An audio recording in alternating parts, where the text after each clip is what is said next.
Morning, everybody. Look at this. You know, there's a lot of really good days when you have animals, and they far outweigh the bad days. But today is one of the bad days. So I'm gonna tell you all about it, but first I gotta feed all the animals. And they're probably gonna be as excited as I am about the snow.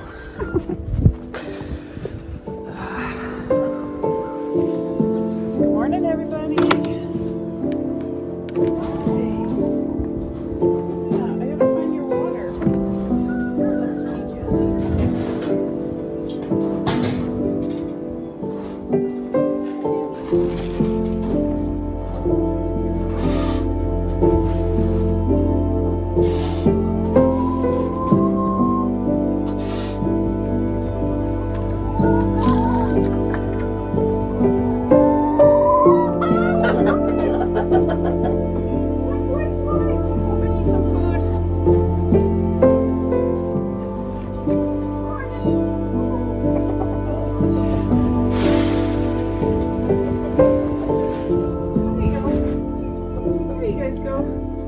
It's Sunday, and on either Tuesday or Wednesday, I noticed one of my chickens in the morning, named Beauty, wasn't off the roost, and she was doing something funky with her head. And as many of you know right now, avian flu is all over the news.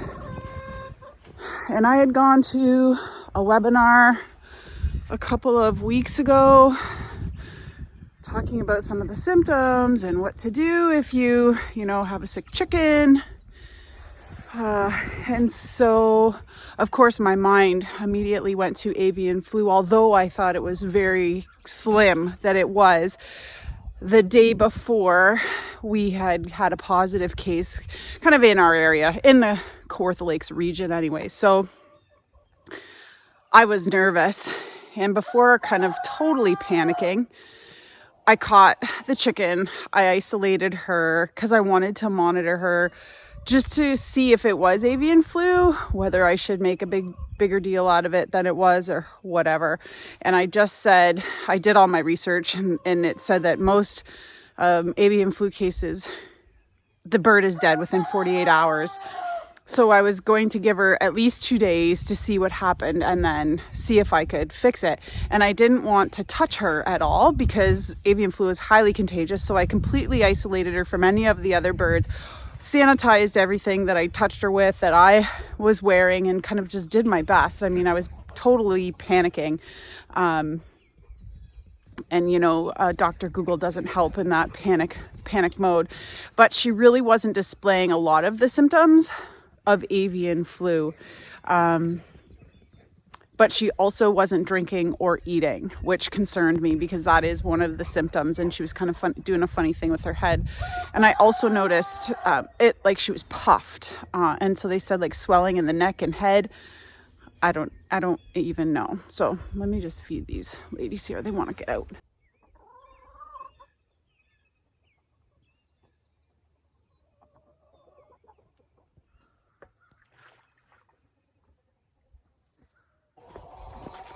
Now, if this had happened 3 weeks ago when the chickens were still in the coop, I wouldn't be in the situation that I'm in because they aren't exposed to the outside.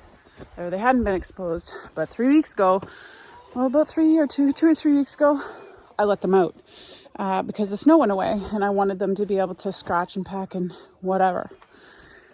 So it turns out that yesterday I thought, okay, she's not dead. She's not happy. Something is still very wrong with her. So I thought, okay, I'm going to intervene. So I'm going to handle her anyways. So I picked her up and I had researched already every single other malady it could potentially be, all these other chicken problems. And as soon as I picked her up, I knew what it was. She has an impacted crop, bad. And so perhaps I couldn't have helped her even if I had intervened earlier and there wasn't such a thing as avian flu, but I'm posting this in case anybody else can learn the same really hard lesson as I did. I had to dispatch Beauty. She was really, really sick, and I realized that there was nothing I could do. And the only other option is to take the chicken to the vet. The problem with this is that I left it so long because I was afraid it could have been avian flu, that her condition she's basically was wasted. I couldn't get the crop to move. I had watched so many kind of online videos and read research articles and just about everything you could do, and I just thought it wasn't fair to her to suffer any longer. So anyways, this just a warning, fair warning, that this could be disturbing, but I want to learn from this and learn a little bit more about chicken anatomy and how I could maybe prevent this in the future if it happens again. So I am going to cut open her crop just to see what's in there. I read there's a lot of things that can cause an impacted crop, but I do it all. I fed the chickens grit all winter long. I collected a whole bunch in the fall, and they had access to grit all winter long. They had fresh water every day. They had apple cider vinegar in their water. They had lots to scratch, so they had wood chips and stuff to scratch all winter long. So I'm just really trying to learn so that this doesn't happen again, because it is absolutely heartbreaking.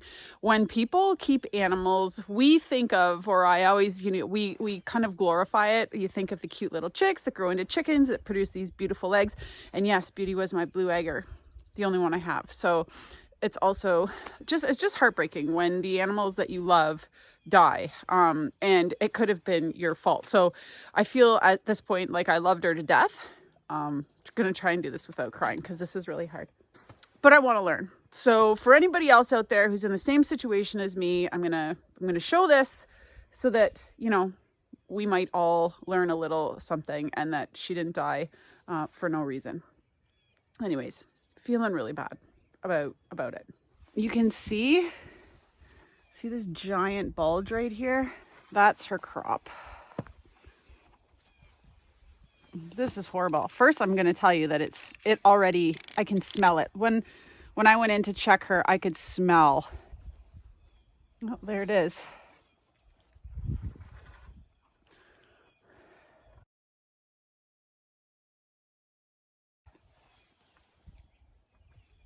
So, holy, that's nuts. So the chickens have been feeding in the garden. Oh, that stinks so bad. And this is all garden, like this is all from the garden. This is the hay and stuff that top dressed, but now there's a whole bunch of liquid coming out. She just had all of this and it wasn't moving into the gizzard to be ground up. So in chickens, what happens is they have a crop, which is a pouch where the food that they eat goes into.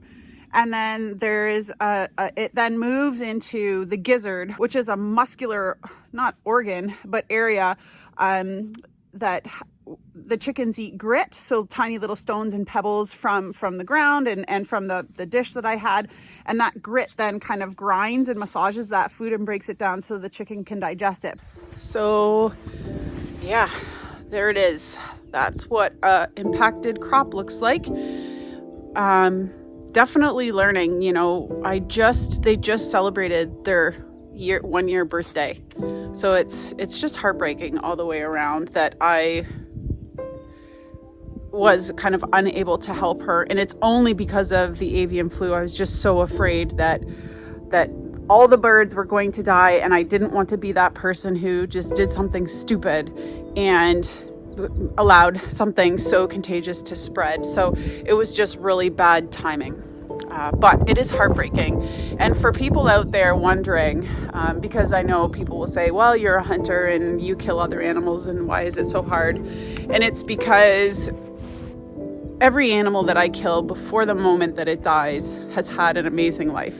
When an animal is sick or injured and you can't help them, it is so hard, so hard. And this is what makes people not want to keep animals 100%. So you have to be able to deal with stuff like this. And I can tell you, I'm not doing a good job dealing with it, but that's why I made this video for everyone out there thinking about keeping animals, or that keep animals and you know, experience the same difficulties. It's not an easy time. I definitely will get over it. I'm going to go bury her and have a moment, because she gave me those beautiful blue eggs and just the enjoyment of watching them.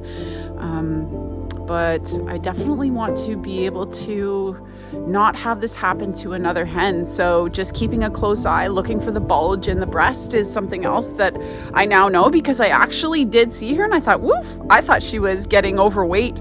I just thought she was a little heavy in the front from just enjoying being outside and foraging and stuff. So lesson learned. Anyways, thanks for watching. Hope you learned something. Try not to be too harsh on me.